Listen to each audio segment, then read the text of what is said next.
So, got some fun stuff going on today. Balance sounds boring, doesn't it? I just want to do what I want. I just want to have fun. Balance. Nah. Boring. We'll talk about that. That's going to be a lot of fun. Personal messages. Obviously, anybody who is part of the stream here and decides that they want to contribute is privy to a personal message. And there's a couple ways we do that, and we'll talk about that. The daily messages, which I just posted up a little late today. Sorry the stream is starting so late. It was a crazy busy day, and so I wasn't able to get some of the things that I normally get done earlier until much, much later in the day, and then it kind of shifted everything forward. So, but I'm glad to come on. Meet the Deacons cheat sheets. We didn't get to speak to that yesterday, and so I want to kind of start off there so that we can look at some of the decks that I was going to bring up yesterday and some of the tools that we can use when reading so that we can reference the material quickly and begin the process of integrating it into our thinking and memorizing and all that, but in the meantime to not sort of block the creative and intuitive process. And there's a lot of really good stuff that we can use, resources, to help that. Excuse me. But one of the most effective is the cheat sheet deck, right? And so there's a lot of decks that I'm going to be looking at today with you guys to review some of the ways that different people have approached that problem. And there's some very elegant solutions to that. And there's two in particular that I'm going to reference that are my favorites. The Spotlight deck, Tarot of Ceremonial Magic. Spoiler, it's one of those two decks. I've been using it now for the past several days up on the streams. There's a reason for that. It's going to kind of become clear tonight as we go through what I had mentioned on the cheat sheets. A lot of learning can happen in just that one tiny subject. Today's beautiful soul, Lady Freida. Thank you, Lady Freida. Thank you, Lady Freida. What does that mean? Some of you may know. But if you don't, you're going to find out tonight. And random acts of wisdom. Anyone who comes in the stream, if you want, I'll just pop you a random card, separate from the readings and everything else, whether it's a free reading or if you want something a little more involved or something as, complete, like a full spread. We're just going to pull random cards. We're going to pull some sun sign stuff out of this fun book that I grabbed from a churchyard sale of all things, if you can imagine. A lot of fun. Interesting book. It was from the mid-'70s, and the idea here is to kind of take a look at the sun signs and marriage, parenthood, so on, personality, love, but from a twist. It's kind of like the darker side. It's kind of a humorous dark side of all the sun signs, and so it's a lot of fun.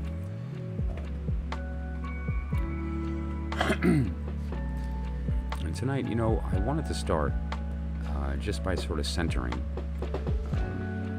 As I'm sure a lot of you can identify with, it was a very hectic day. Good stuff, a lot of creation, a lot of things happening. But we tend to generate energies that are necessary to achieve our goals and so on. And it's not always easy to dispel that once it's time to relax or get centered and try to be open, right? When we're in this state of active, we're in the state of the wand or we're state of the sword. And, we need to be in an open state. When either reading cards or when we're looking for answers from a reader or from a guide, we need to be in the state of seeking. And seeking, another word for seeking is wanting. And so if you can imagine, a cup sort of symbolizes in the fact that it's empty and its job is to be filled with something, then that's the same idea as seeking. The cup is in a state of seeking. And so we need to move from one of our wand or sword energies into the cup energy. And when we're able to do that under the right circumstances, then we can both be in a position to find the truth, right? And so I'm going to take the moment to just kind of sort of center my energy and try to get the day away. Maybe light some incense, a candle, take a deep breath, stretch a little bit, right, and get centered on what we want to do here. Looks like my camera is being funky again. I was having some issues with it before, so pardon me while I correct that.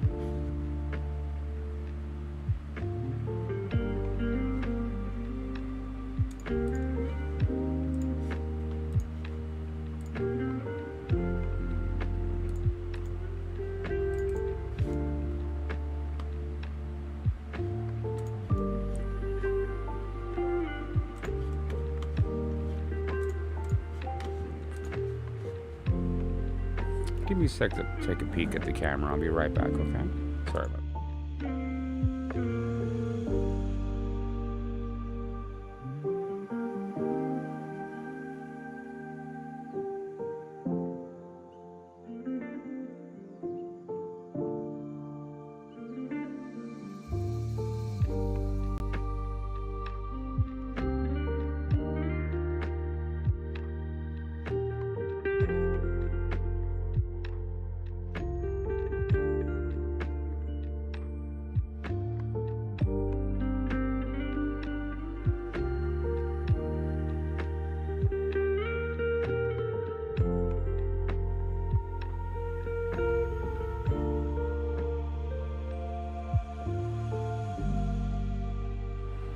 Hello, Lowen. I'm having a trouble with my main cam, and so this is my backup, like my webcam. So this, I'm trying to sort of figure out what the problem is. I'll be right back. It's crazy. I don't know. It just sort of froze out of nowhere.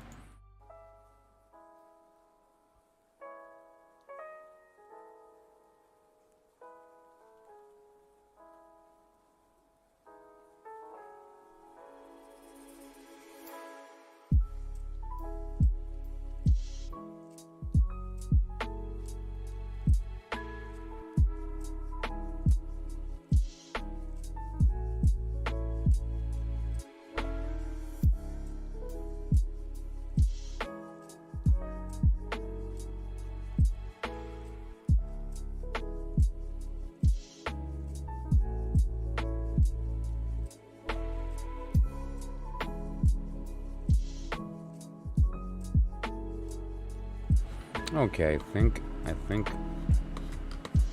we might have done it. Okay. Sorry about that. Go figure. But that said,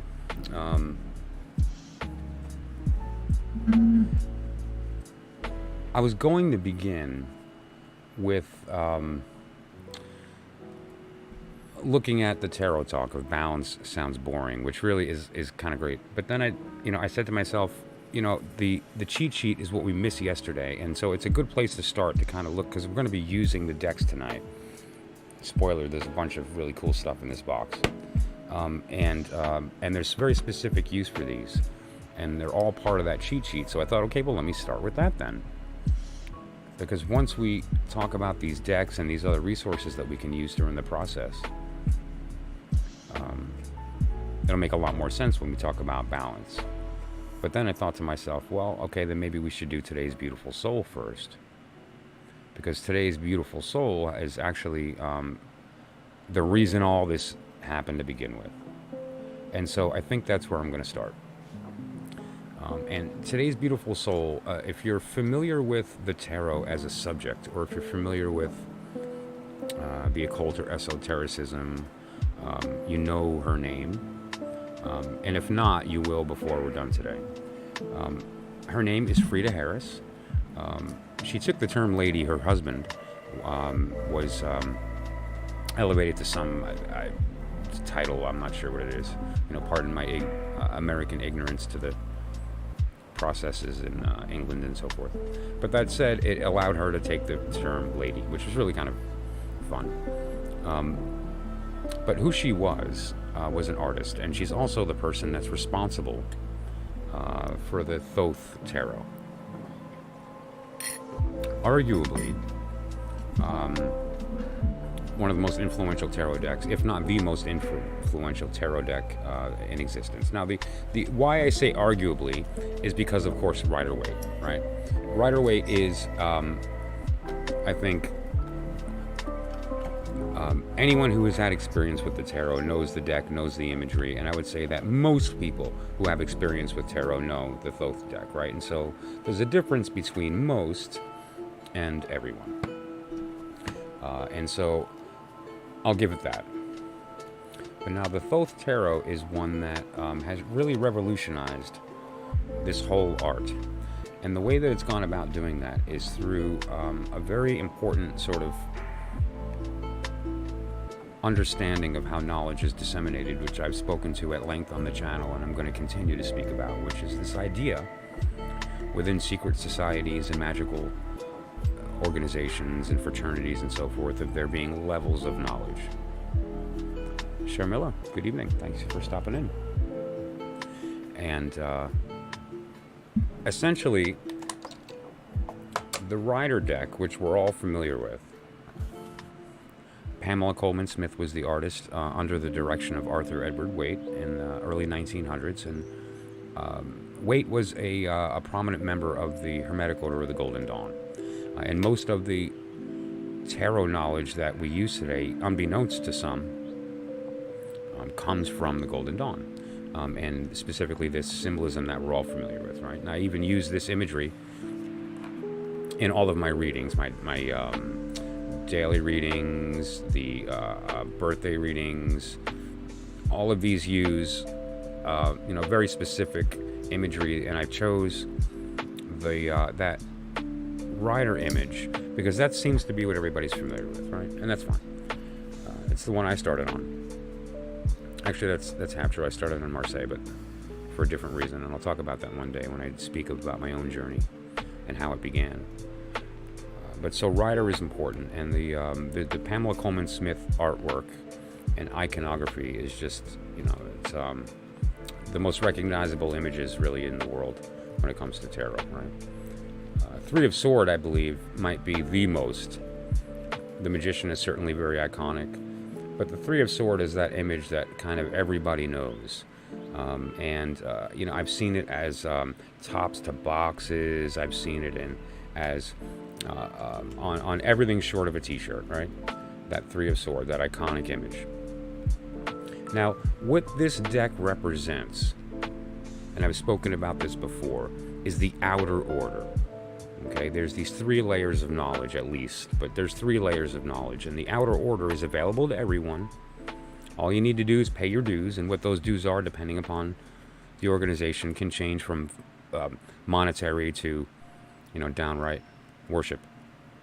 And if you pay your dues, you're privy to the lies for free, spoken openly, free lies to anyone who walks in the door.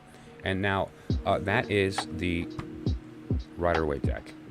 Is it useful? Absolutely. And it's not that the information is not correct. It's that most of the interpretations are very surface interpretations on purpose. Betrayal, right? Or mastery, completion, so on. Strife and battle, right? These are basic surface little white book definitions. And then you have what happened here in the Thoth deck. What happened is that Mrs. Harris did something very, very special. And this is what we need to thank her for. She visited an aged, lazy, tired Aleister Crowley with an offer. I'm a painter, and I want you to create a tarot deck, and I will paint it for you. And in return, I'll give you money, a weekly stipend. Now, he was not doing well financially, and so that was a very attractive offer, and that's probably the reason, to be honest, that he took it. He was a drug addict and had expensive habits. And so, wait a minute, you're going to give me a bunch of money and you want me to work with you on this deck? And she actually had to kind of coerce him, And I think the money was the bow. And she said, yeah, listen, you have all this knowledge. I mean, why not, have this final magnum opus? You write the book, I'll paint the deck, and, let's do this. And, to be clear, she was not initiated member of any magical order that we know of. She was just a prominent individual in the art scene. She was highly intelligent, highly skilled, highly talented artist, and she was sought after for that.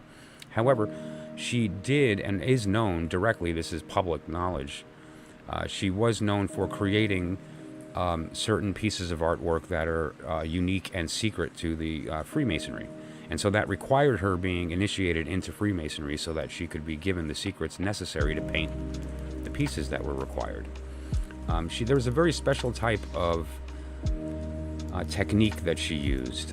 It was a type of projected geometry, artificial projected geometry, and essentially what that means, and I'm not going to get into it, don't worry, is geometry without a coordinate system. It's kind of the purest form, but what it offers is some opportunities, like, for instance, this piece that you see here next to her, which is the world or the universe card, right? And if we find the equivalent here.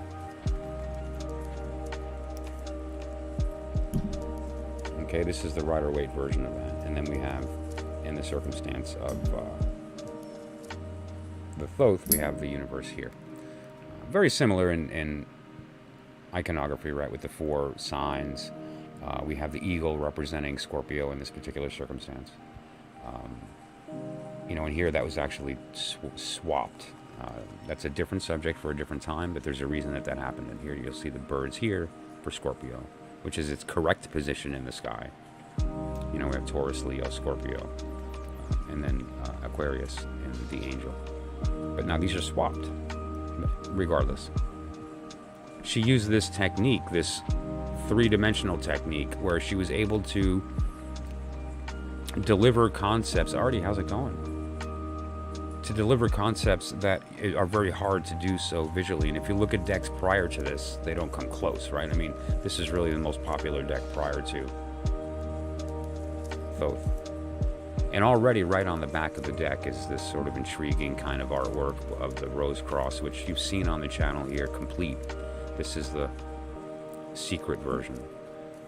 And so what this is that the inner order. What the inner order refers to is if the outer order is lies told openly, the inner order is the truth in secret. Excuse me. What Crowley did is actually really ballsy, because essentially Freida Harris came to him and said,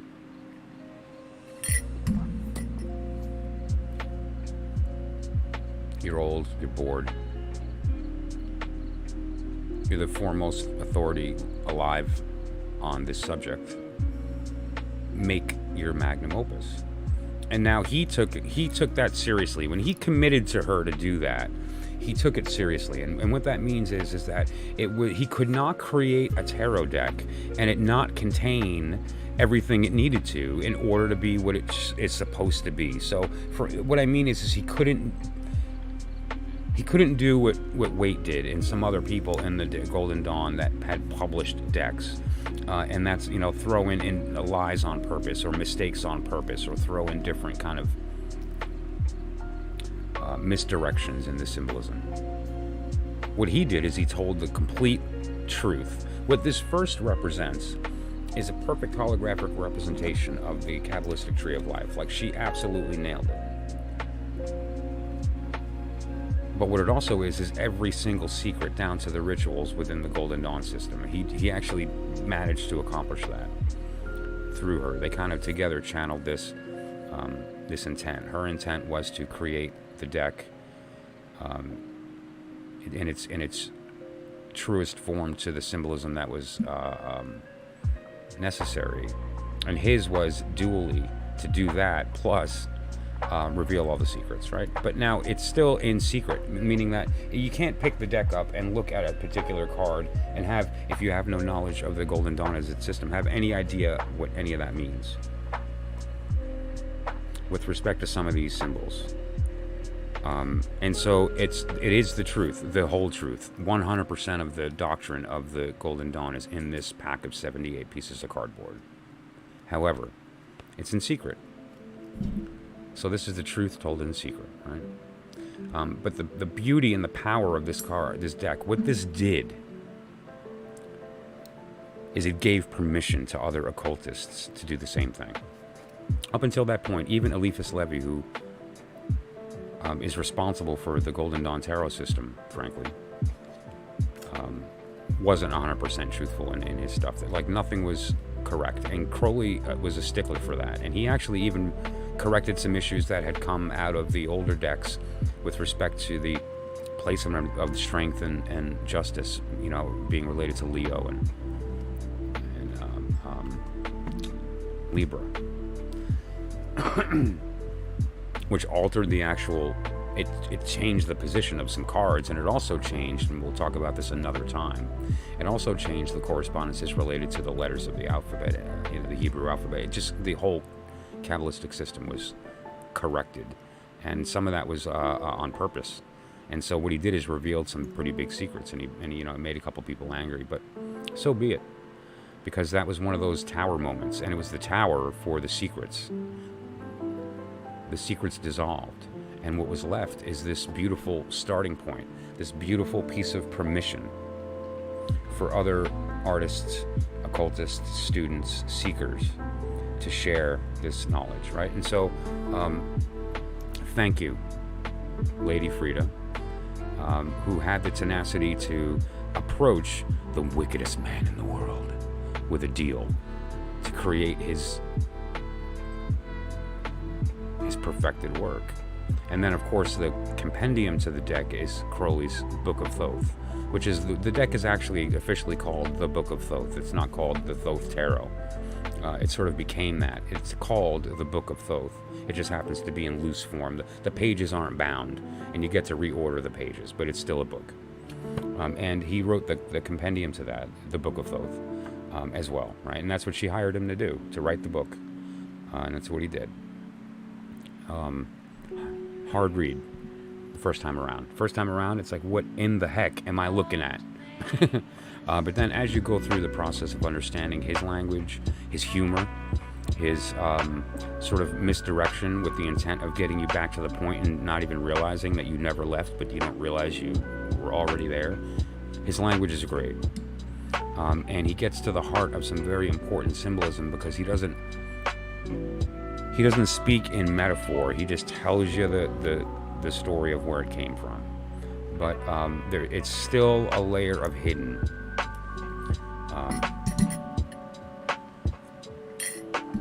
And several decks cropped up because of that permission that he granted by outing the secrets already. Well, he did it, so there's what's going to stop us? And there's several people who still think, no, I'm not going to reveal the secrets. He can do that if he wants, and so they haven't put their decks out, but there's several that have.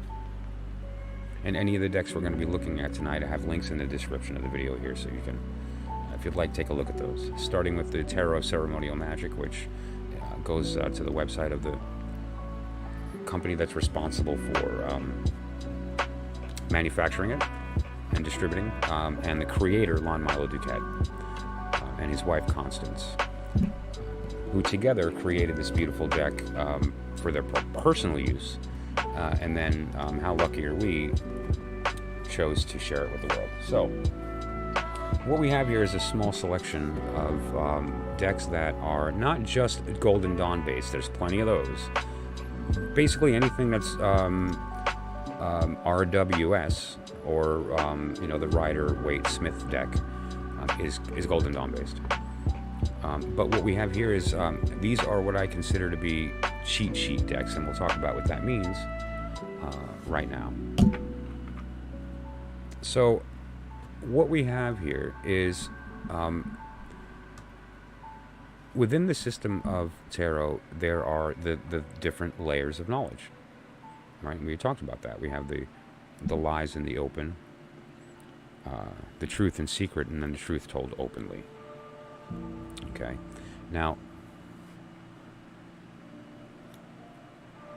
what I want to talk about here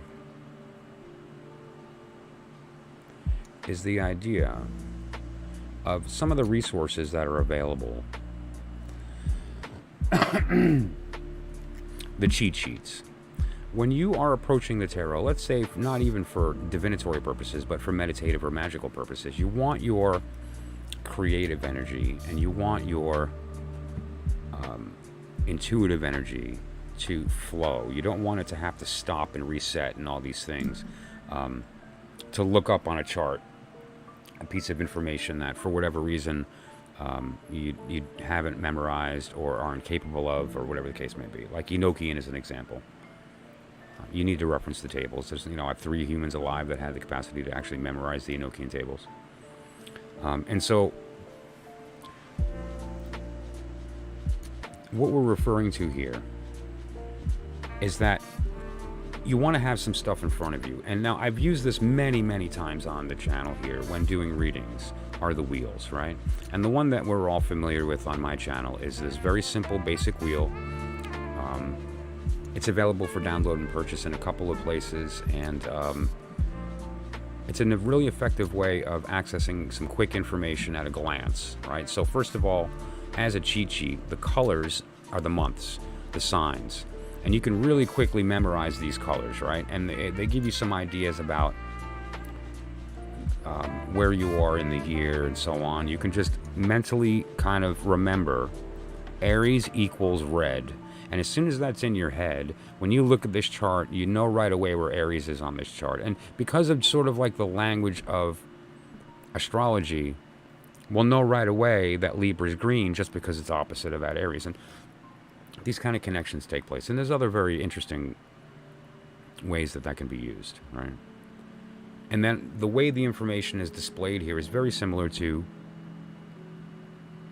the idea of a spreadsheet that has been kind of stretched into a circle. So if you can imagine a grid of information, which is how it was always displayed back in the day, whether it's the 1400s treatises from the Kabbalists up to, the modern day DuQuette, Understanding Crowley's Tarot type books, have just tables after tables after tables of this information. And those are necessary because during the work, you don't want to stop, flip. You want to kind of have these charts in front of you and ready. And so this is a great way during the reading process, whether you're reading for somebody else or yourself or looking at a circumstance, to just jump to that information quickly. And now there's other more advanced versions of this which give you some additional information related to, say, for instance, the court cards and their interplay during that period of time, and the planetary information of the signs, not just the deacons.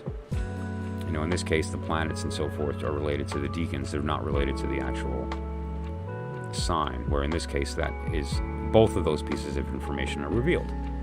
So the period of time that we're in right now of Virgo, you'll see that we have Mercury next to that. That's because Virgo is ruled by Mercury.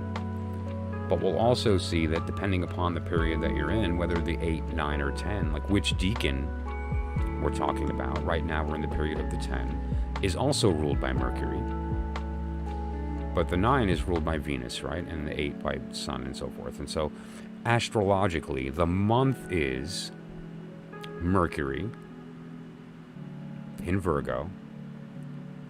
However, the deacon is Mercury in Virgo, but it in the beginning is Venus in Virgo and comes in with the Sun in Virgo.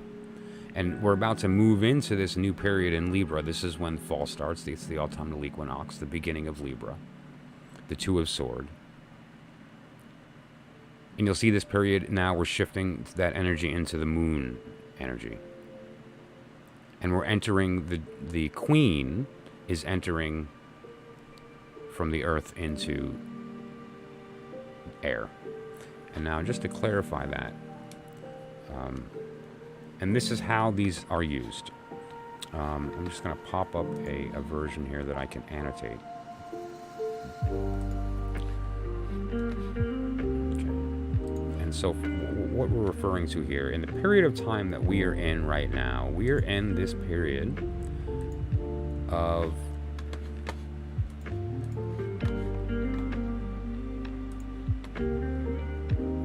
Virgo,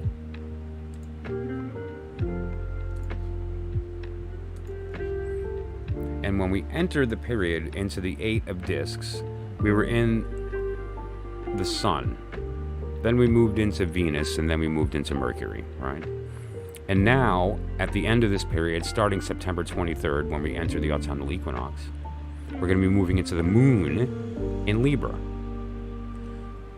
But there's another interesting dynamic here, which is the court cards, okay? Because they're a little different. They start off 10 degrees earlier, and they extend. They're a longer period of time. And so, like, for instance, we have the Knight of Discs here. This Knight of Discs occupies the beginning of the phase here.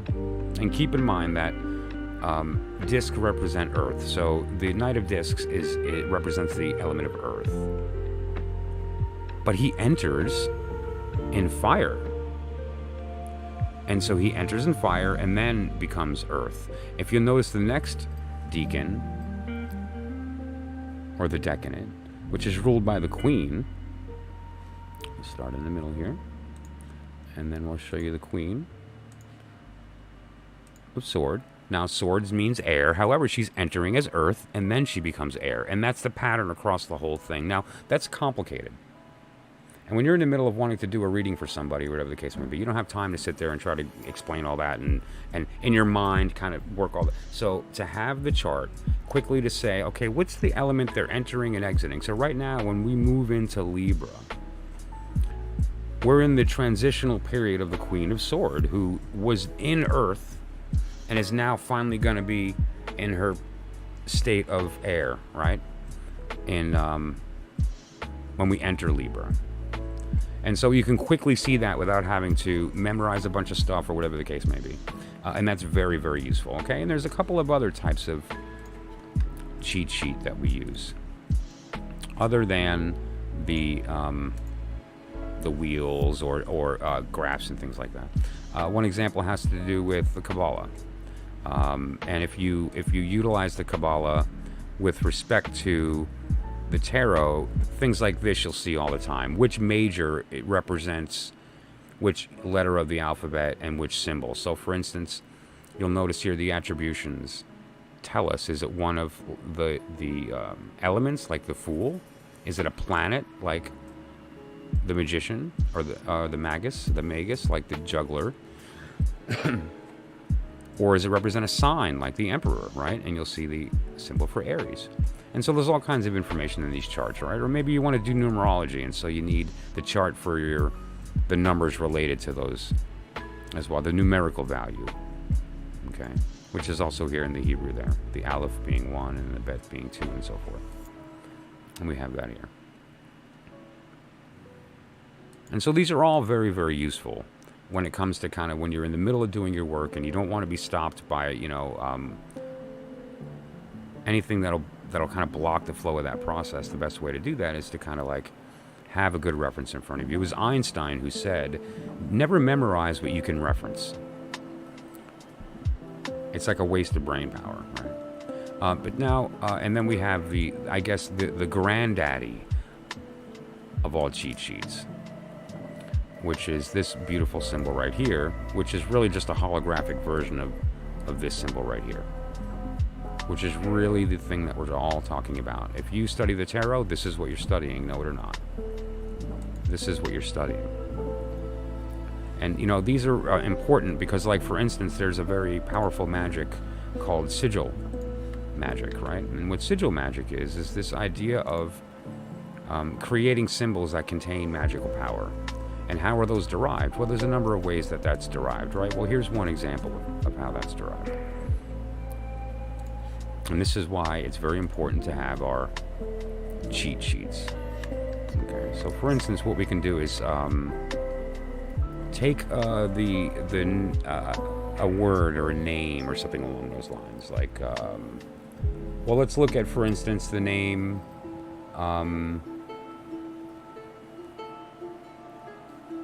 Abba, Father. All right.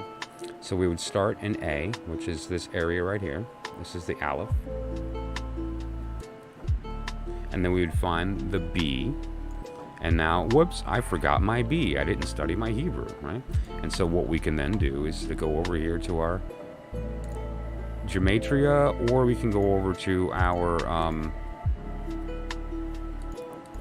chart here. Either will do. The gematria seems to be useful. And now you can see that the bet, it kind of looks like a backward C to you know, depending upon where you come from, that might work for you or might not. But it's a little different than the Kaf, which is a little rounder. It's a more linear version, but you'll get used to the letters as you study them. So basically then we need to find our bet. Right? And so we're going to start here, and we're going to look for the bet.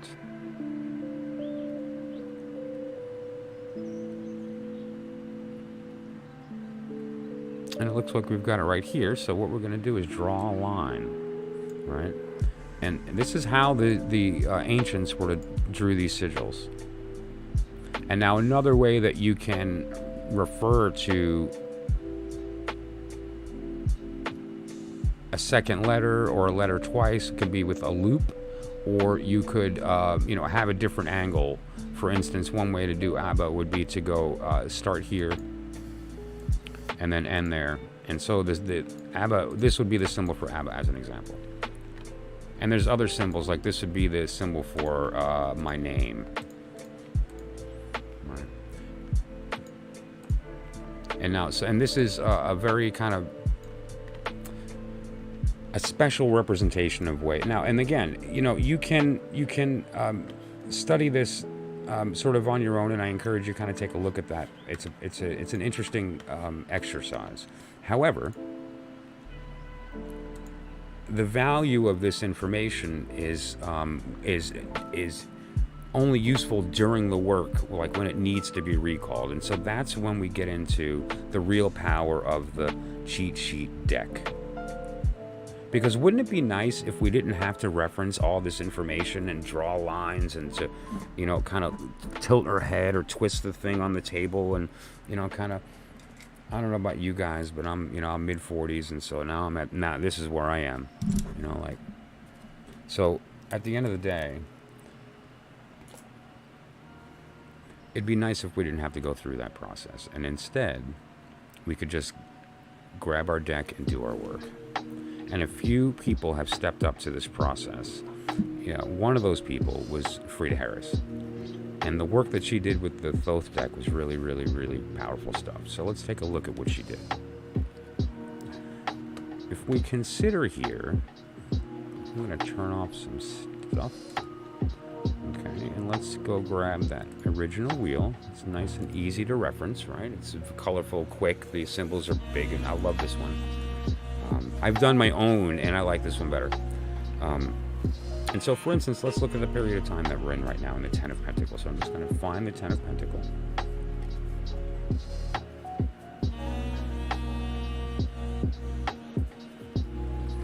And you're going to notice a couple of images. It kind of looks like a bunch of coins, like money coins on a background, kind of stacked in a specific shape.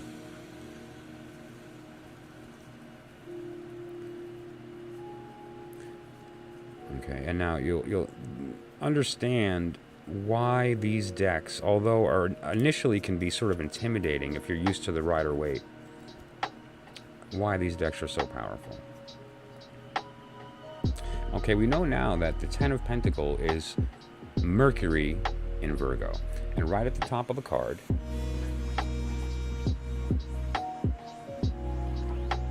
okay, it's a symbol for Mercury. And on the bottom of the card is the symbol for Virgo. And at a glance, I can just look at this card and go, oh, Mercury and Virgo. Okay, great.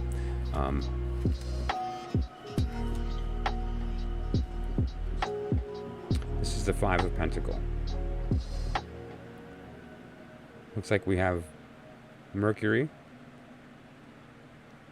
Right, now if we look for the Five of Pentacles around the wheel here, you'll see it in the bottom area there near Taurus. And you have Five of Pentacles, Mercury, and Taurus. Now let's kind of take a look at that, right? Mercury, Taurus. Okay? And so there's all these opportunities here to see this information at a glance in the card rather than have to go to the wheel, right? And so for instance here, Venus, Scorpio. This is the Seven of Cups, Venus and Scorpio. Let's go to the wheel.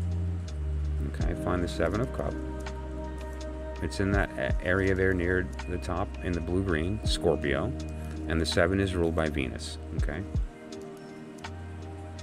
And so very, very good. And now these, however, it's a little hidden. And in each card, it's not 100% clear where the symbol is hidden. Now the majors, they just said, all right, forget about all that. Stick it on the bottom. And so there it is right there on the bottom. You have the letter that's relevant. You have then the letter refers to the path on the tree, different subject, but that's Kabbalistic. The symbol for the sign, in this case, Scorpio, death.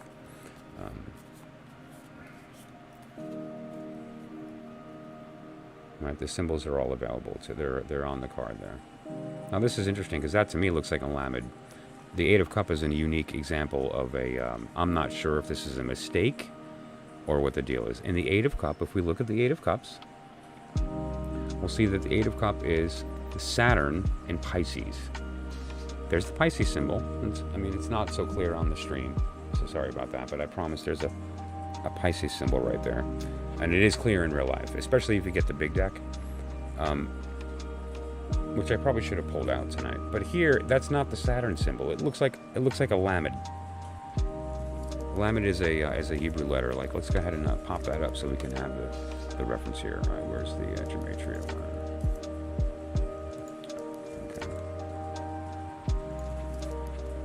Okay, so if you look at what Lamed looks like, it's in the middle, third one down. Okay, and look at that symbol on the top. Right? Is that a Lamed? Is that what he's trying to put there? Because that's not Saturn. However, if you look at the symbol for Saturn, it's very similar to Lamed, right? The symbol for Saturn looks like an H with a line through it. Like if you were to just put a cross through that line on the top there, it would look like Saturn. So that's my question. Was that an accident? Did she do it on purpose? Is there some Kabbalistic correspondence to the letter Lamed related to Saturn? Or maybe Lamed is related to 8? Or maybe Lamed is related to Pisces? Or, what's the deal with this 8 of Cup? Perhaps we should look into that at some point, right? So, you get the gist. Good information built into these cards, right? And some of them, it's actually really profound, actually, where she kind of hid this information. Like, and some of the majors are really cool.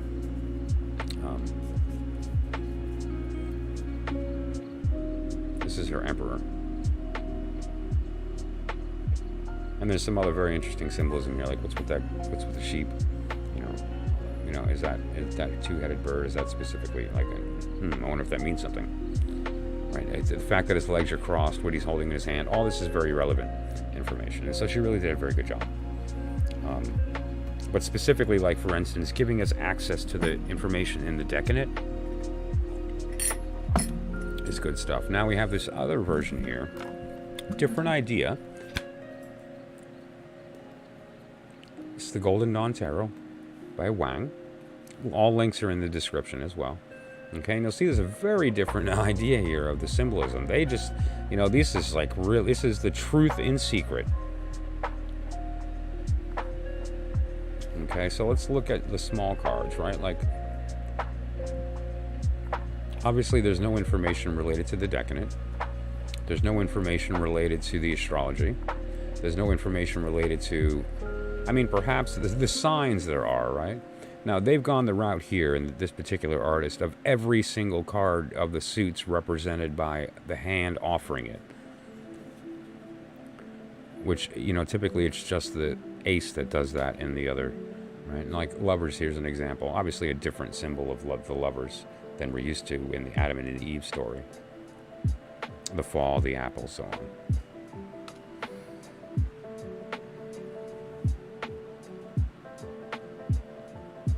Gorgeous. It's a well done depiction as well. It's like really, it's just, Now we're getting somewhere. Like he put a Mercury symbol on top. Right? But now we get to the Chariot, and there's no indication. Although here we do have this little bird in the front. And is that supposed to represent Scorpio? Because the Chariot does not represent Scorpio. But you get the gist, right? So this is the opposite. This isn't helping us at all. This is for the initiated. This isn't really going to be useful. I love the back, by the way. Okay. Not a cheat sheet deck. We'll look at this one next. What we have here is the Golden Dawn Ceremonial Tarot or Ritual Tarot? Ritual? By the Ciceros. This is a cheat sheet deck.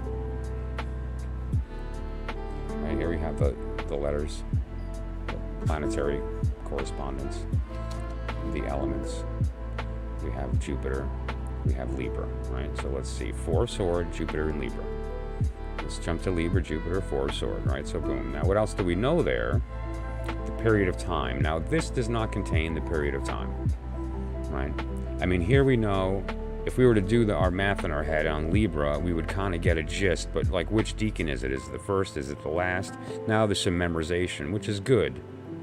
Don't let these make you lazy. But the reality here is that you may want to like write the like maybe on the bottom here in the white, or maybe on the side, if or however, like write the period of time, because it's useful when you're doing readings and you get the question of when. When's not always that easy to read if you don't know where to look. 5 of Pentacle, Mercury in Taurus. Jump to Taurus, go to Mercury, 5 of Pentacle, right?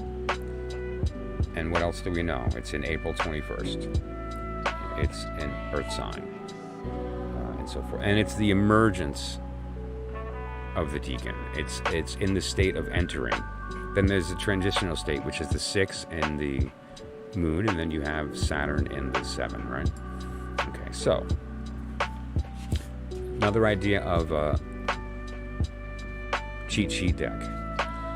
Very good symbolism in here too. I recommend it. They wrote the book as well as the deck, so it's similar to Thoth in the fact that the same person's responsible for both, and so that gives you a good interpretation. I love the Hermit.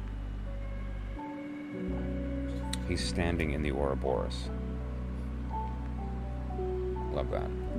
That's just great. Okay, so the rainbow. It's a great deck. It is very the truth and secret, because it's another one of these ideas of these groups that want to go ahead and they want to have their secrets, right? And so, and they're going to maintain that. They're going to hold on to that, which is okay.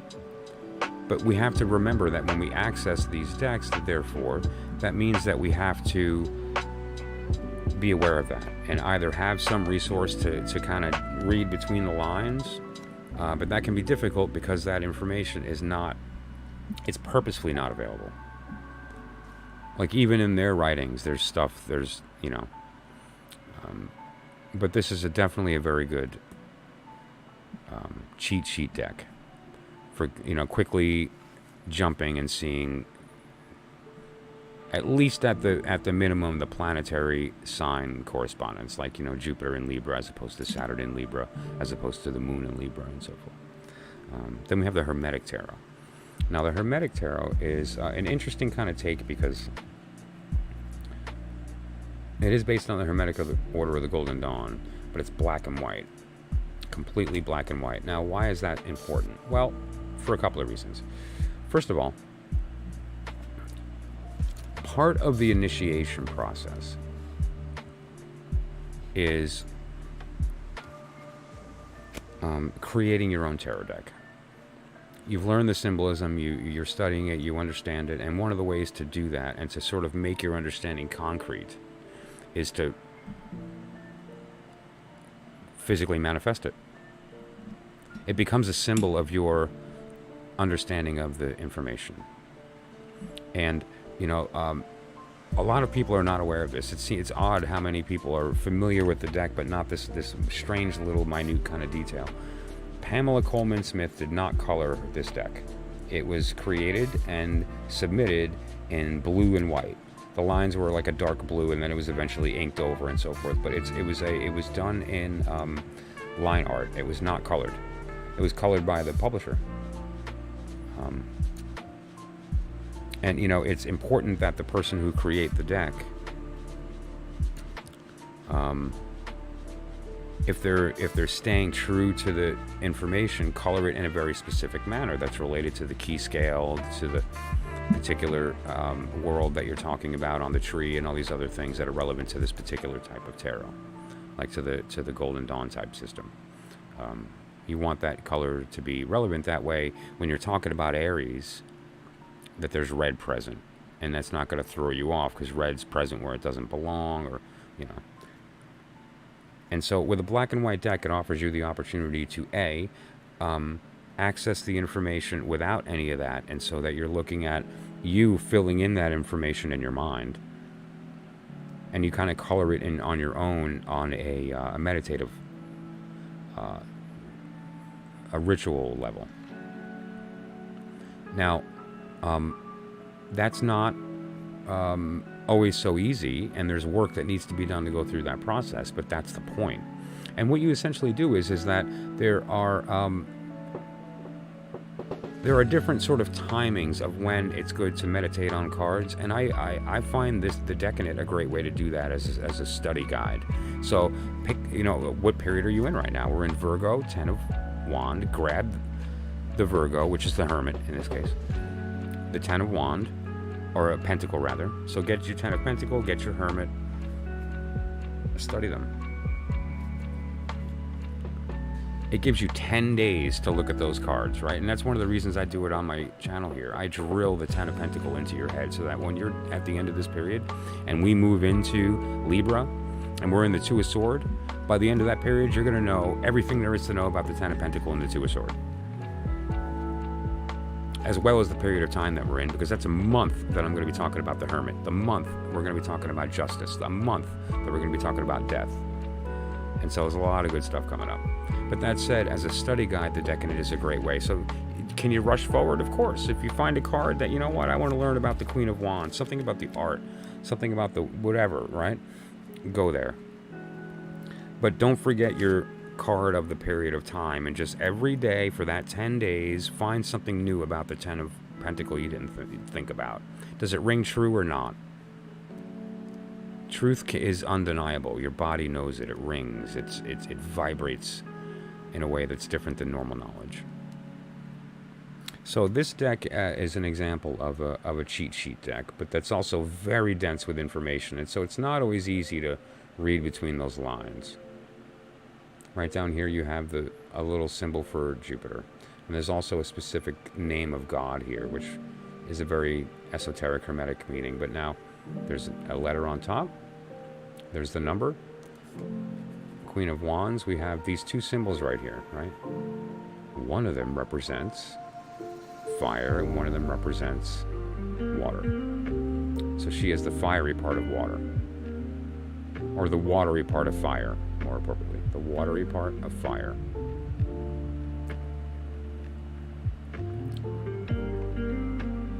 Now let's find another wand here as an example. Here's the Princess.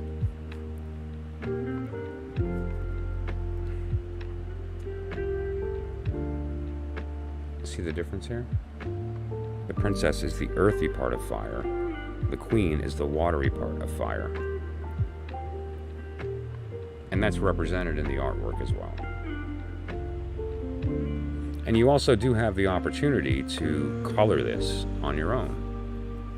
It's a very powerful experience to go through coloring the deck in your mind first. We're talking about grab the 10 of Pentacle. All right. I would love to be able to get my hands on a black and white in the right paper, like a large version, to you know, like an 8x10 version of each card of the Rider-Waite to color myself, like to paint.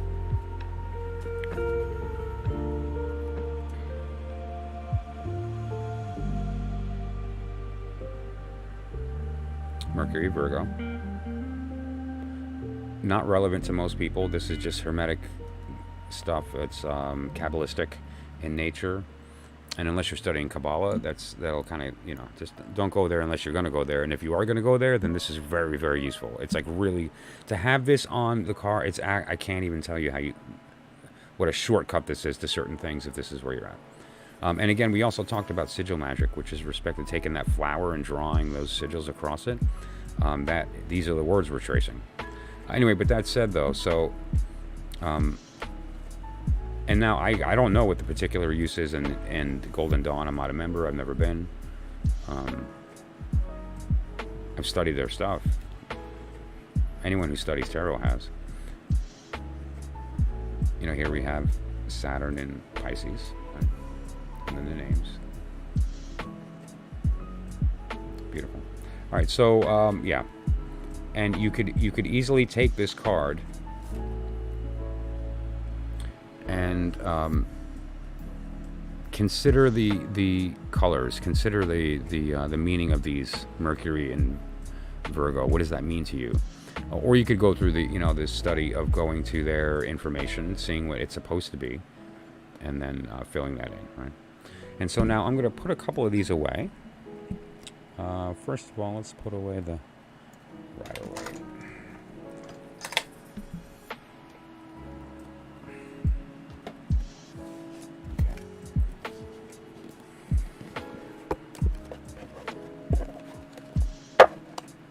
And the last deck I'm going to show you, you've all already seen if you've been to the channel before, because I use it very frequently.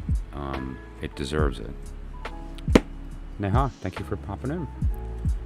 And that is today's Spotlight deck. And there's a reason it's the Spotlight.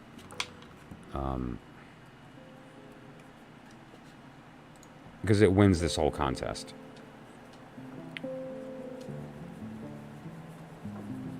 Looking for a black card with a bunch of coins on it. It's usually pretty. Did I put it on top? No. I didn't have the forethought to put it on top.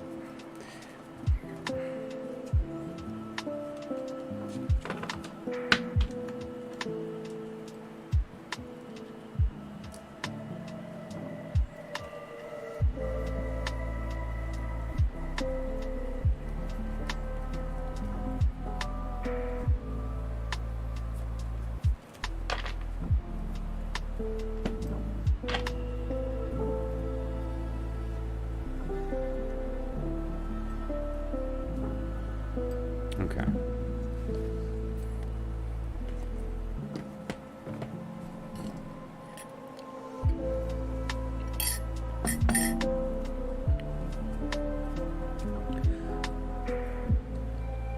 Lady Freida really did an amazing job with this. The colors that we're supposed to be looking at here with respect to the idea of the Ten of Pentacle, specifically in the world that we live in, the solid, the lower tree. I'm not here to give a lesson in Kabbalah, at least not here now.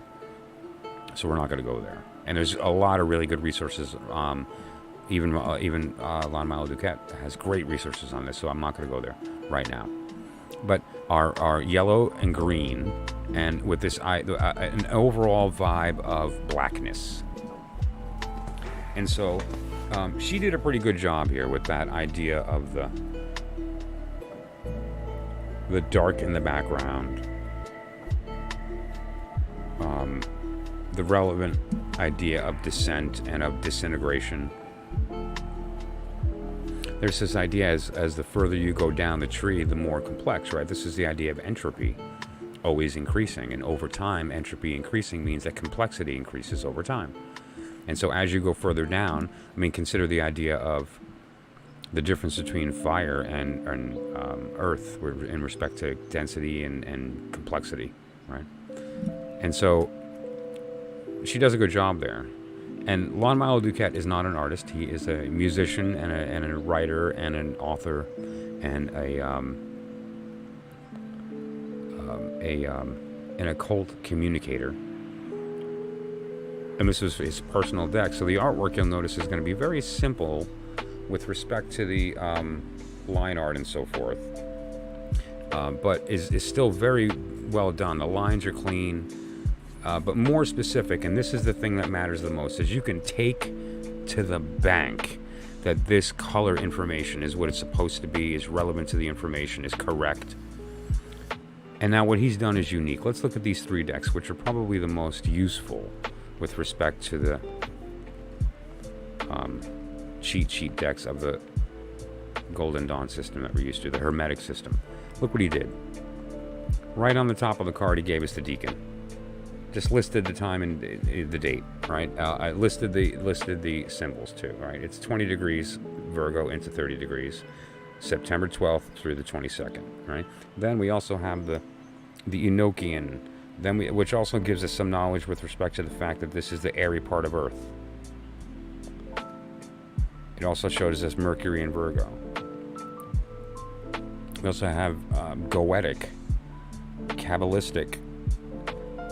The angel and demon system of the Goetia. Just everything is built in, right in one card. Bam. Like, what is it that you need that's not listed here, which is great. Just the hexagrams of the I Ching.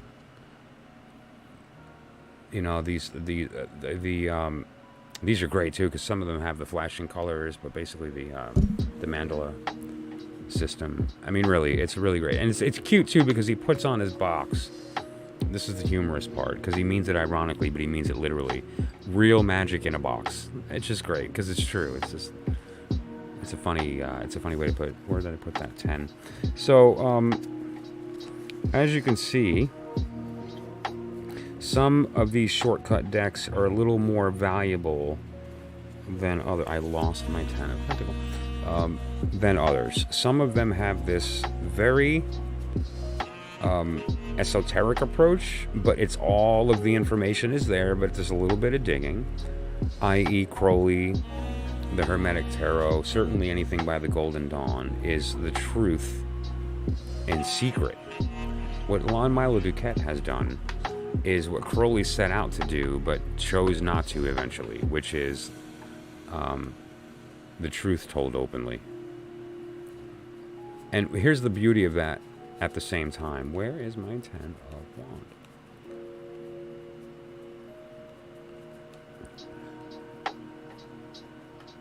Or disc, rather.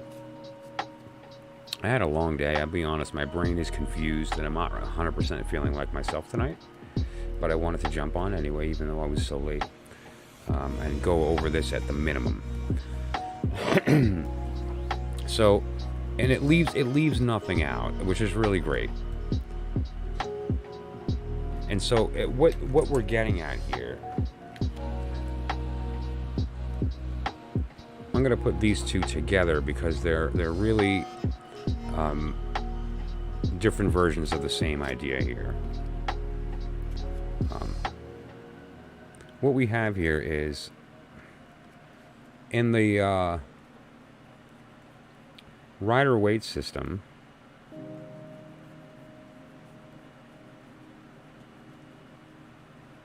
If I can locate my time, do I have it on the top again?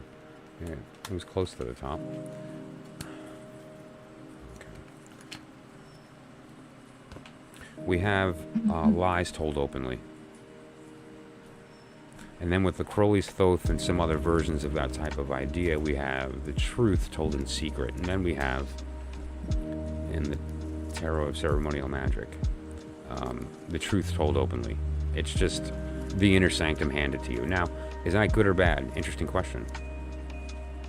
Because there's this beauty of the fact that the inner sanctum is available to anyone. The inner sanctum is invitation only, but none of the members can invite you. It's one of those type things. I've spoken about it at length. Yesterday's stream, I went to it like all the way to the core on a very deep level. and I was in a good place, and so it flowed naturally. I was channeling very well. Right now, I'm not channeling. This is all me mental. No channel right now, so I'm too tired. But I definitely wanted to cover this, though. It's very valuable. And so, sometimes when you're given the information freely, it's so simple to you that it's like it doesn't become effective. You have to kind of earn the process. And so, like, it doesn't hurt to go through the process of learning this deck and then coming to the conclusion, it's your tower moment, that everything you know is wrong. And there's this whole other layer of information, and you're just kind of like one of these sort of plebeian, white book people, and you never went past there. Which is fine, too. I mean, I know plenty of people that never went past there and are excellent, effective tarot readers, and I absolutely listen to them. I take their advice. I trust their intuition. But of course, the card isn't what it's all about. It's about your connection intuitively to the truth of the knowledge that you're accessing. You could literally look at anything and find truth in it. Right? And it was Eliphas Levi who said, an imprisoned person with no other book than the tarot, if he knew how to use it, could in a few years acquire universal knowledge that would be able to speak on all subjects with unequaled learning and inexhaustible eloquence. Now, an important thing about this is if he knew how to use it. And what does that mean? It means you don't even need the cards. And we talked about that, right? You can literally read the tarot with just this wheel, looking at the period of time and the birthday of the person, the period of time and the birthday of the love interest, the job interview, the whatever future event. There's a lot that you can do with this. And is that enough? Of course not. I would much rather use a tarot deck than this diagram, but the point is that you could do that. And now, another empirical proof of that is the fact that that's what the ancients did. You know what their tarot deck was? The sky. They looked at the stars, and that was their tarot deck. They looked at the entrails of dead animals, right? They looked at tea leaves that dried. They looked at a lot of different things, all in the goal of seeking truth. And now, because of the gift of this beautiful soul that pushed this lazy, washed up, overdone, bored, broke, addicted man to create his most perfect work. Arguably, I don't know, some people think Vision of the Voices is magnum opus, but come on. The Book of Thoth and its impact on the world, the impact on tarot, the impact on the thinking of people who don't even know what the tarot is. They call it the tarot. Oh, do you read them tarot cards? I'm gonna get me a tarot card reading. Understand certain things because of this woman. And so it was her contribution to pushing Crowley to do this. And then him saying no, and her pushing him again, and him saying no, and her saying, here's a bag of money, and him saying yes. He wrote the book, and then he sat there, a couple of months turned into years. And they both died, never seeing the deck published, but it got done. And here it is. And because of that, we have the permission for Milo DuQuette to give us everything. And we now have access to the full knowledge without having to work for it. And so therein lies the warning. The deck is only useful if you've earned the information. And what I mean by earned is that you know what it is you're looking up. Like if you just go, oh, well, that date means this, then you're done. Like you need to dig to that next level. You are being given the third layer of a 3-layer piece of knowledge. You should definitely look into that second and first also, so that the puzzle pieces come together. And if you do that, if you start here, and then you go here, and then you end here, you are going to be a solid reader, a solid intuitive, a solid disseminator of truth. If you start here and go backwards, it's a slower process, but it can work. And that's the beauty, is that from the mouths of babes. Sometimes you'll get absolute truth and wisdom from somebody who has no idea what they're even saying. But they know the secret, and so those people could probably pick this up and do just fine.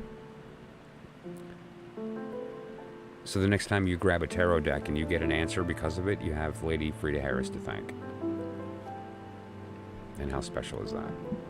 And I wanted to complete with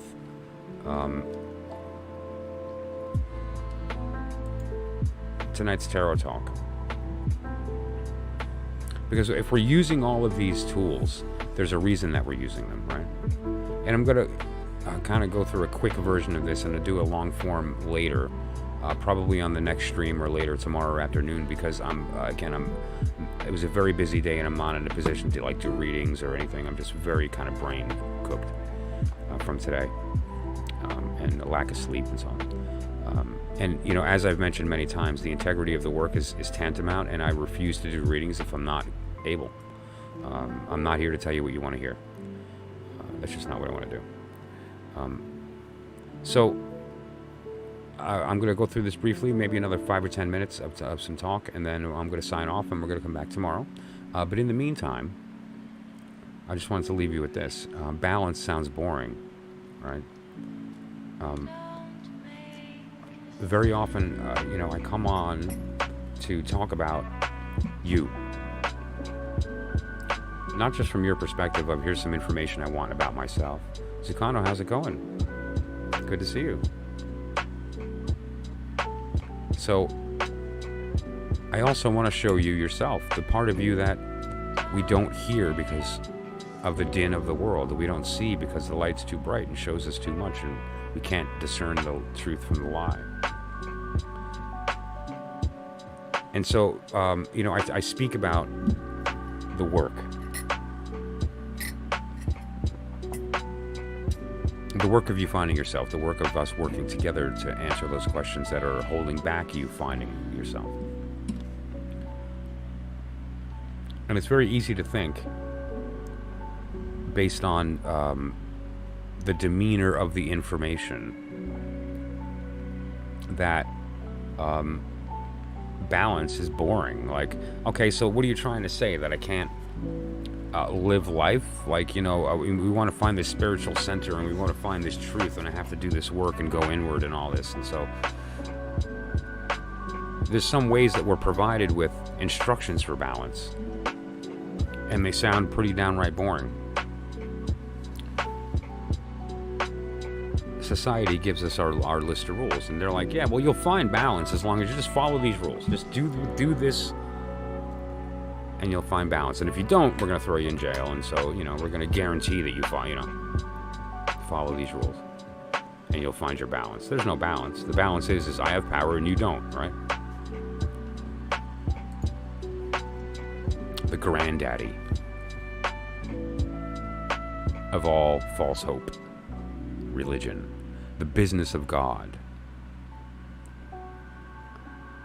God and religion are not the same, right? Like, religion is to God as politics is to government. They're not the same, but we think they are, and they're not. But anyway, so religion, the status quo, the institution of the worldview, of the belief. Follow these rules, and you'll find balance. And if you don't, you're going to burn in hell. Right? So we're either getting thrown in jail or burning in hell. Wow. Balance? This sounds actually scary. Freaking about boring. So then you're like, okay, I'm done with this. I'm not, you know, the law, I don't know. I think I'm going to sneak around that and kind of maybe walk that middle. Same thing with religion. I believe, but do I really want to follow all these rules? What about love? Sex? What about partying with your friends and, you know, going out for a couple drinks? You tell me I can't drink? Like, what do you mean? I'm just sober all the time? What about fame? Am I allowed to be famous? Am I allowed to seek notoriety? Am I allowed to be noticed for my work?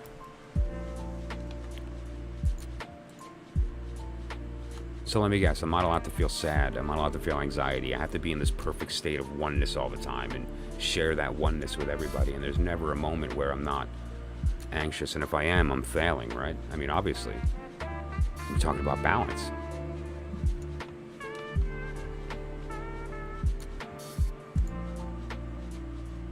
I want to mention a couple of things here with respect to balance. the word is very misunderstood, and another word for balance is temperance. And people right away, whenever I say that, people who understand temperance, the term, because it's not a word used very often nowadays, I encourage everyone to go ahead quickly and Google the definition. But basically, what we're referring to in temperance, and this is the lie told openly, is that it means to abstain, stay sober, to do without,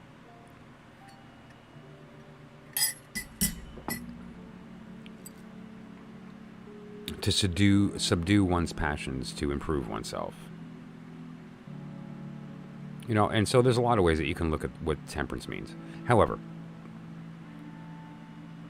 that's the surface meaning. The inner meaning is a little bit different than that. What it refers to is the idea that balance is necessary in order that this work can take place, right? It looks very similar to the Aquarian, like the star, right? It kind of looks like this idea of like the water bearer. But in the star, there's water being poured out onto the ground and poured into the water, and the foot of the star does not penetrate the water, whereas temperance, we have the pouring. It stays in the cups, and the foot is in the water. And there's some implications here. But what we're referring to is not abstaining.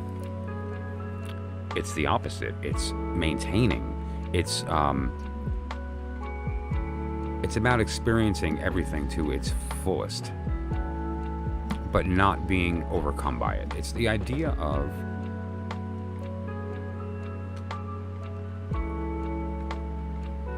I think maybe perhaps, now that I think about it,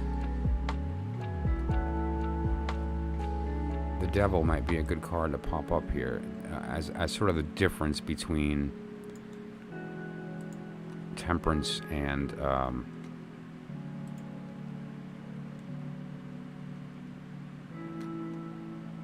give me just a moment to do that. Okay. If you notice here, it's these there's two things going on here that are similar as far as balance is concerned.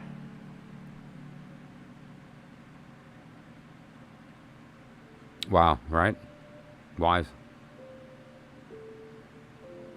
And now that's kind of the key of what I'm getting at tonight. And the question is where does that come from? Like, here's what I'm getting at. What the secret of temperance is referring to is not the idea that balance comes from abstaining. It comes from understanding that balance means that you can't ignore your dark side. There is no balance if you focus on just light. If this is your middle and this is your light side, your ultimate bestower, and then this is your dark side, and all you do is focus on everything from here up, that's not balanced. And of course, what's going to happen? Right? It's not going to work. And what we have in the Two of Swords here is very interesting because it's very similar to that same idea. Each sword is a competing mind, literally. The outer meaning is holding two thoughts and not identifying with either. And that's true, and you can use that meaning. It's very useful in readings. However, the inner meaning, the inner order of the Two of Swords is the idea that these are two competing minds. There is the inner mind, your self, your soul talk, and then there's your physical mind, the mind of the pentacle. Now, and those are kind of competing at all the time, and you either give into one or give into the other. It's not always obvious that you're giving in, but that's what's occurring. But something can happen through the act of temperance. For the time, for the sip, just for the period of time during the sip, give in completely to your body, give in completely to every want for that sweet and the bitter and the smell and the whole experience. Take it in completely. Don't miss a millimeter of what you could in that sip. Is that abstinence? Absolutely not. Is it limitation? Absolutely not. Experience that to its complete. And then when the experience is done, move on. Don't attach. Don't compulse. It's very easy to become a caffeine addict, right? It's very easy to become an addict. A compulsion can easily manifest that way if you give in to one side or the other. So there's some work that needs to be done to stay balanced. It's very easy during the work of balancing and feeling like you've achieved it to get into something very intense and then get stuck there. And you don't want to do that. There's some work that needs to be done to protect you from that. But the idea here is to give in. And then also, we're talking about balance. You need to as well give in to your higher self, not just your base desire. It's not about walking around in your base and not about walking around in your higher self all the time. I mean, you'd float away. You're so lofty, right? We're human beings. And you also don't want to be the opposite of that. Somebody who walks around in their base desire is pure ego and is pure entitlement and feels like the world's lucky that they exist. And they're obviously wrong. That's not how that works. You are going to die, and no one's going to know who you are in 5 years. And that's true for 90% of us. We have the power, though, to make an impact, and we don't do that through ego. We do that through extending our will on the world. Whose will? Our higher self. And we have to allow that balance to take place, because what happens when we do this work properly? We give in completely to our body, and then we let go. We give in completely to our mind, and then we let go. We give in completely to our spirit, and then we let go. When we do that, something new is created. These two swords union, they merge, and it's a new mind, a universal mind, which is the union of our higher self and our lower to create a new intelligence. And that intelligence is able to make appropriate decisions. It's able to say, I want truth in my life. I want to be able to know what I won't regret, what I won't suffer, my trajectory, so that I'm not swimming against it, but rather with it. But what balance refers to, and what it gives us, once we have created this new intelligence, is a solid foundation that strength is built on. There's nothing stronger than those two things being in accordance. You literally have the momentum of the universe behind you when these two things are together. Like, how can you compete with that? Well, you can't. There's nothing in your way. And so it's not boring. It's ecstatic. Every sip is like, every touch is like the first. And that's the way we're meant to be. And when we're talking about balance, we're talking about balancing our light and dark side. We're talking about balancing also our mind and heart. And finally, and most accurately, we're talking about balancing our higher self, our spirit, with our physicals, our manifest, which we are not. It's just the car that we drive.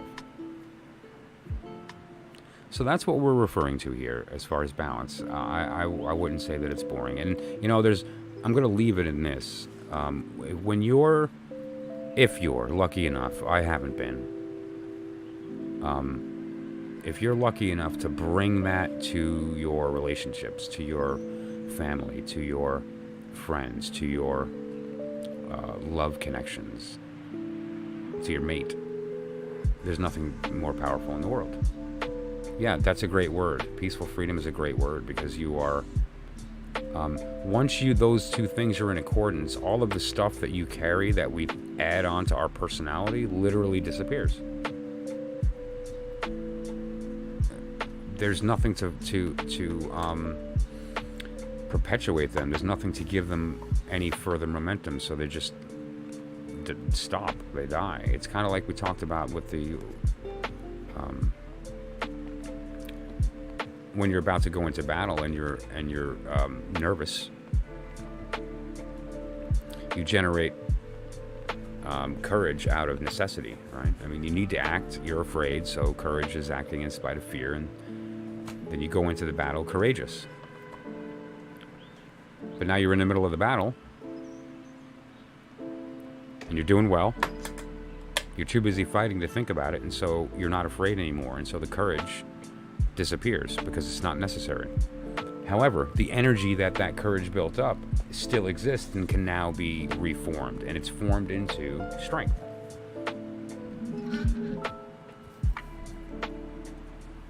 And so there's all these different opportunities to have that experience if you allow yourself, by practicing temperance, and not the outer version of temperance, but the inner one.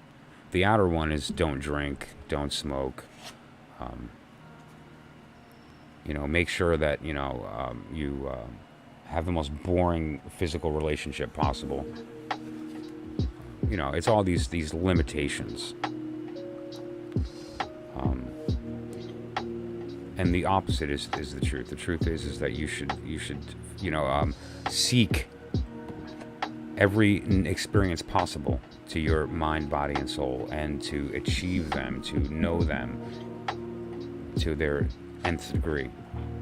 Which also, again, does require a willing participant on the other end, right? Like, that's not going to occur by itself. It requires there to be a give and take on both ends in the relationship. You can't simply say, oh, well, here, I'm going to do this great thing, and I'm going to be 100% into this thing, and so on.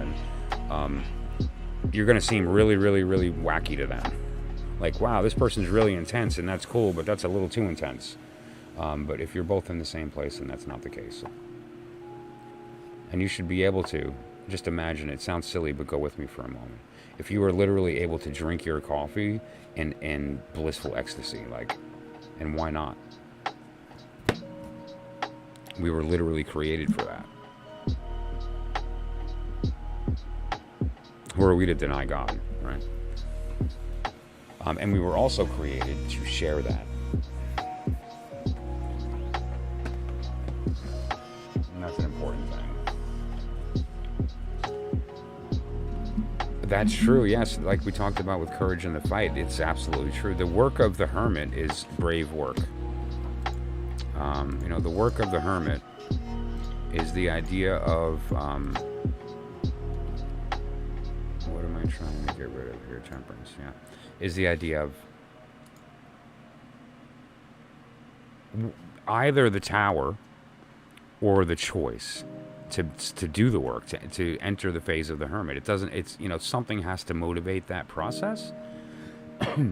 And fear is definitely the thing that stymies it, right? And most of the time, fear is the thing that's going to prevent you from going into the dark. It's like you look in the cave and you're like, oh, I'm good. No, listen, I know I'm not happy,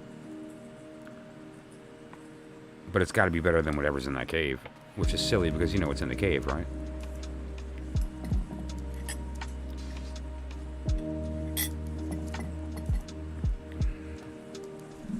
So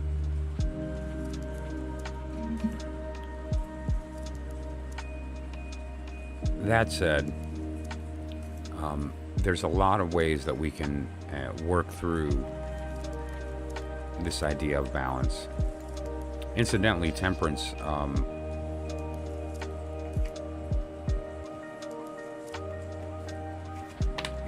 using Tarot of the Abyss for the random acts of wisdom. And I'm going to be ending the stream here in a moment because, again, the fact that I'm functioning, I have no excuse for the fact that I'm able to think right now. So I do need to go. But I've been using the Patrick Valenza Deviant Moon Tarot. And just yesterday I pulled a random card, Temperance, for somebody, and this whole thing came to me, and I thought, all right, well, let me write it down because I want to speak about it. And so this is the card that motivated that. I wish I could get this in a poster. I bet you it's available somewhere. I don't know. I have to look into that. But this is his card, Temperance. And, you know, one of the reasons that I wanted is that this is my birth card. This is the card for Sagittarius.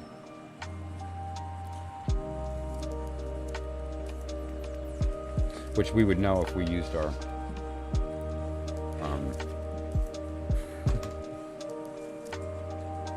our cheat sheet deck and find Temperance. In the Thoth system, it's not called Temperance; it's called Art, and it refers to not the alchemical marriage, but the work being done. The Lovers is the alchemical marriage. This is Temperance in.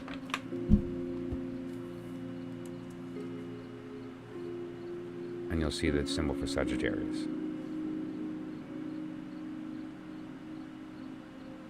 Right. You know, and if you had your chart, say you haven't done your homework on your Hebrew, you'll be able to pop this up and look at the letter and say, gee, what letter is that, right? And you can easily go down the list, find number 14, see Temperance, and you've got numerical value 60. You've got your idea of the symbol here, which is obviously Sagittarius. The Yetziric path, which is basically the path on the tree. It's the 25th path, number 15. It's the 15th card, rather. It's number 14, but the 15th card, because don't forget the Fool is 0. So, number 14 would be the 15th card on the path. But so you'll see that right there, and that's you know, again, if you haven't done your homework on the Hebrew, you can pop up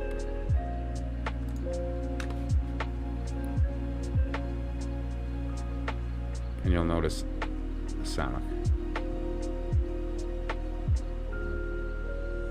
There's a Hebrew letter there, Samach. So that said, and you'll see here 60 as well on the bottom under Temperance. And you'll see on the top here, Samach 60. And now there's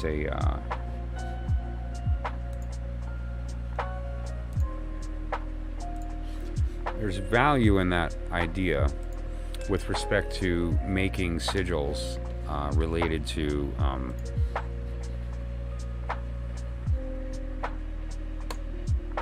tarot. Let me erase this. Give me just a moment to try to make this a little more clear. Okay.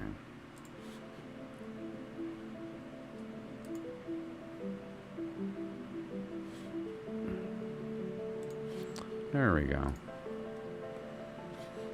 So, for instance, if you pull a couple of cards here, right? Like you pull, let's do that one, and then this one, and then this one. Right? These happen to be the three I grabbed.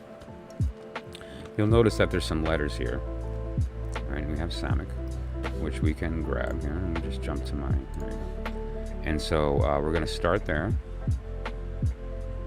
and then we're going to be moving over to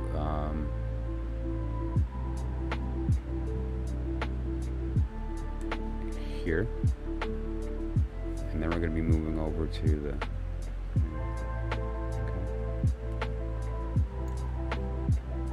So one example of this reading in its current state, one way that you could say this would be this.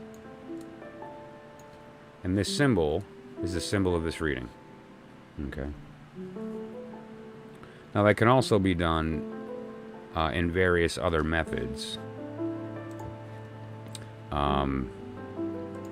which I'll just leave up to you to kind of. And eventually I will be looking into this subject much more at length on this series, and I promise not to do it completely exhausted after no sleep and on a busy day. And I do plan on revisiting this information in the very near future when I'm not asleep. So that said, though, I know that was a lot of stuff to talk about. I appreciate everybody who listened, and we'll be back to normal tomorrow. Rested and ready to go, and looking forward to kind of being back into myself. And like I had a little trouble centering today, and I tried a few times and I wasn't able. And so then finally I said, you know what, I'm just going to jump on and talk about the things I wanted to talk about. And if I feel like I'm able to read, then I will. And I'm just not feeling it. And I'm sorry, I'm not. And so I appreciate everyone who came out and to join me today for a little bit of time and let me kind of talk at you. The goal is, and I encourage this as well, if there's anybody out there that has any information that they're looking for or that they have trouble with reading, then let me know. There's, as an example, a lot of people have asked about time, or people have asked about the court cards and some other things. And so as I develop this stream setup and how to present this information and get a little bit savvier at it, it's getting easier to for my mind to connect, because again, I'm trying to always get out of my own way, to get away from the mental activity and let it be an intuitive one. And the best way to go about that is to automate as much as I can here, that I'm not thinking about this interface and getting cards up and moving stuff around.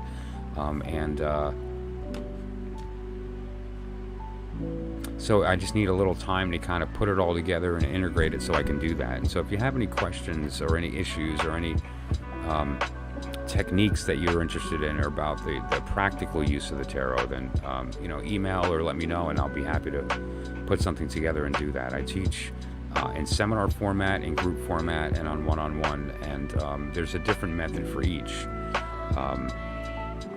But if there's a certain subject matter that anybody is unclear about or needs a clarification on, let me know, and I'll be happy to put something together to really get to the heart of how to use that technique and the best way to go about it. All right. Otherwise, I believe I covered everything that we were going to talk about today. And again, I really appreciate everyone popping in and listening.